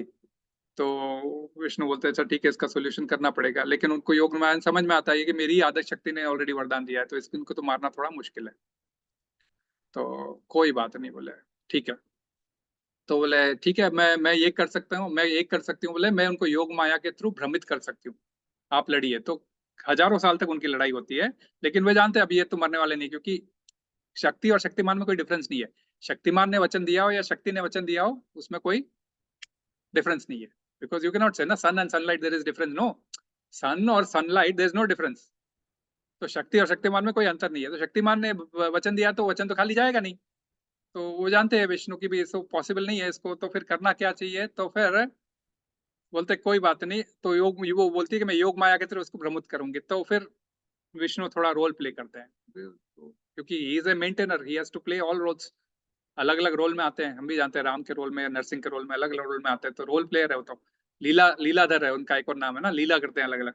तो वो बोलते हैं कि भाई मैं तुमसे बहुत प्रसन्न हुआ हूँ, ये क्या बोलते हैं दोनों, तुम जो है सो मधु कैटभ, तुम मुझसे वरदान मांग लो। तो उनके ऊपर तुरंत योग निद्रा आ जाती है और बोलती है हा हा हा हा, हम तुमसे वरदान मांगे, तुम हमसे वरदान मांगो। उल्टे विष्णु को बोलते हैं तुम हमसे वरदान मांगो। विष्णु बोलते हैं अच्छा ठीक, तुम्हारी मृत्यु मेरे हाथों होना चाहिए। ओके, उन्हीं को उन्हीं में भ्रमित कर दिया। तो बोलते अब ये तो हो गया, दे दिया हमने वरदान, तो क्योंकि हमने बोला है तो देना ही पड़ेगा। तो बोलते ठीक है, बोले हमारी, अब तुमने ऐसा छल से हमने मांगा तो हमसे एक कंडीशन चाहिए, बोले कंडीशनल देंगे हम। बोले तो बोलते क्या कंडीशन? तो बोले हमारी मृत्यु खाली ठोस जमीन पर हो सकती है, कहीं पर भी पानी में नहीं होगी। और उस समय क्रिएशन नहीं चल रहा था, तो सब जगह ऐसा धरती थी नहीं, सब जगह पानी पानी था। तो कोई बात नहीं, विष्णु ने कहा ठीक है। विष्णु ने अपना एक्सटेंशन किया, शरीर इतना बढ़ाया कि घुटने उनके इतने बड़े हो गए, उनका लिया सर और घुटने पे दे के उनको खत्म कर दिया। इस प्रकार मधु और कैटभ के वे अंतिम उनका देवी पुराण में आता है, इसी का एक्सटेंशन देवी पुराण में आता है कि भाई मधु उस प्रकार मारा गया, उनके घुटनों जंघा पे रख के उसने पीट के कृष्ण ने विष्णु ने मार दिया उसको। तो मधु तो मर गया, परंतु कैटभ फिर भी भाग गया। तो कैटभ को मारने के लिए, क्योंकि आदि शक्ति का बोले मेरी ये अंतरंगा शक्ति ने दिया है, वह उसको मार नहीं सकती, परंतु मेरी एक और बहिरंगा शक्ति है। हाँ, मेरी एक और शक्ति है, 7वें अध्याय में आएगी ना, मेरी एक और शक्ति है 7.5 या 7.6 में, भिन्ना प्रकृति रष्टता, मेरी एक और शक्ति है जो मुझसे अलग है, जो मेरी एक और शक्ति है जिसको अंतरंगा शक्ति कहते हैं। 7.4 को लिए मेरे ख्याल से 7.4 और 7.5 में है। तो मेरी एक और शक्ति है, वह शक्ति कौन है? दुर्गा देवी। तो उसको महाकाली का रूप लेके आते हैं और महाकाली जाकर उसका कैटभ का वध करती है। तो ये देवी पुराण में आता है, कोई ये नहीं है उसमें दो राय नहीं है, दोनों ही शास्त्र है, हमें दोनों का ही करना चाहिए। परंतु मधु को मारा कृष्ण ने, इसीलिए उसका नाम मधुसूदन हो गया। कैटभ को मारा होगा महाकाली ने। ठीक है, तो देवी पुराण में भी यही आता है, मधु का जिक्र आता है, खाली विष्णु ने मारा उसको। ठीक है, तो मधुसूदना एक तो वो नाम हो गया उसका। ओके, और अब दूसरा, हाँ ठीक है, लेकिन एक और मधु का नाम भी है, दूध या दूध से बने हुए प्रोडक्ट से खेलने की बहुत उनकी इच्छा जिसको रहती है, उसको भी मधुसूदन कहते हैं। गोपियों की मटकियां फोड़ देते थे, दही उनका गिरा देते थे, तो दूध और दूध के प्रोडक्ट्स को बहुत न्यौछावर करते थे। ठीक है, तो ये उसके लिए भी मधुसूदन। एक और, दूध जिनका प्रिय पदार्थ है उसको भी मधुसूदन कहते हैं। दूध जिनका प्रिय पदार्थ है उसके लिए भी मधुसूदन का शब्द यूज होता है। तो गोलोक में सुरभि है, और इस भूलोक के अंदर क्षीर सागर नाम का एक प्रदेश है, जहां पर ब्रह्मा जी और सब जाके प्रार्थना करते हैं, तब वे वहां प्रकट होते हैं विष्णु के रूप में। ठीक है, तो वो क्षीर सागर में भी, तो ये दूध का सागर होता है, तो दूध बहुत उनको पसंद है। और भूलोक में भी आए तो उन्होंने दूध और दही और मक्खन से पूरी दामोदर लीला है, वो सभी हम जानते हैं। अब ठीक है, जनार्दन लास्ट। जनार्दन, तो जनार्दन नाम से क्यों पुकारा यहाँ पे? तो ये आप समझ रहे हो कि लाइक गोविंद, क्योंकि ये आप हमारे इंद्रियों के कंट्रोल करने वाले हो। मधुसूदन, आप जो है सो असुरों का इस प्रकार नाश करने वाले हो। हाँ, तो मेरे अंदर भी एक ऐसे असुर घुस गया है कृष्ण, अभी मैं मधुसूदन, मैं तो अभी इन लोगों को मार नहीं सकता, ये सारे रिलेटिव्स को, इनको मार के मैं पाप नहीं ले सकता। ये मधुसूदन, आप ये पाप लीजिए, क्योंकि आपको आदत है मधु और कैटभ को मारने का, आपको प्रैक्टिस हुआ हुआ है, आप मार के कीजिए। ठीक है, कि मैं अपने रिलेटिव को नहीं मार सकता, तुम भी अपने ही पुत्रों को नहीं मार सक रहे थे, बिकॉज तुम्हारी शक्ति ने ये वरदान दिया था, परंतु मैं अपने सगे संबंधियों, शाला संबंधी, नस्ता, इन सबको नहीं मार सकता, अब आप ही मारिए, है ना। तो इसीलिए, और अब जनार्दना, जनार्दन का अर्थ था असुरों को जो पीड़ा पहुंचाता है, वह व्यक्ति कभी भी कृष्ण से द्वेष करता है। तो ऐसे द्वेष करने वालों को कृष्ण बर्दाश्त नहीं करते। श्रील प्रभुपाद ने तात्पर्य में लिखा है ना कि ही डजंट, भक्तों को सहन करेंगे, लेकिन भक्तों को जो पीड़ा देते हैं उनको सहन नहीं करते। एग्जाम्पल था, हमने पहले किसका एक एग्जाम्पल जिक्र किया था, वो नहीं, जिसके पीछे चक्र लगता है, दुर्वासा मुनि, है ना। महाराजा अम्बरीश महाराज। अम्बरीश महाराज के चक्कर में पता है ना, दुर्वासा मुनि पूरे 14 लोग घूम लेते हैं, विष्णु लोक तक चले आते हैं, लेकिन फाइनली उनको आके अम्बरीश महाराज से माफी मांगनी पड़ती है, तब जाके सुदर्शन रुकता है कि तुमने मेरे भक्त का अपमान किया है। क्या किया था उन्होंने? ऐसी एकादशी थी और एकादशी के दिन उन्होंने, द्वादशी आ गई थी और दुर्वासा मुनि आ गए, तो पहले तो ब्राह्मण को भोजन कराना फिर खुद करना। तो उन्होंने सोचा कि ब्राह्मण को भोजन कराऊंगा, ये तो योग ऋषि योग महर्षि है, ये शायद उसके ऊपर माने ना माने, मेरा समय हो सकता है इनको प्रसाद कराऊं, जब तक मेरा समय निकल जाए तो मैं तो निर्जला, मैंने एकादशी की है तो मैं जल पी के एकादशी तोड़ लेता हूँ। तो जल पी लिया, तो वो उनको पता चल गया मेरी आज्ञा के बिना तुमने जल पी लिया तो मेरे ये घोर अपमान है। ऐसा कर कर एक अपना सर से एक चोटी गिराते हैं और उसमें से कृत्या राक्षसी को पैदा करते हैं। कृत्या जो है सो इनको मारने जाती है, तभी वहां पे सुदर्शन प्रकट हो जाता है और वो कृत्या को चूर चूर कर देता है और सुदर्शन फिर दुर्वासा मुनि के पीछे लगता है। दुर्वासा मुनि भागते हैं, विष्णु जी के पास जाते हैं, शिव जी के पास जाते हैं, ब्रह्मा जी के पास जाते हैं, शिव विष्णु के पास जाते हैं। फिर भगवान बोलते हैं ये मैं कुछ नहीं कर सकता, तुमने जिसके साथ ये किया है उससे माफी मांगो।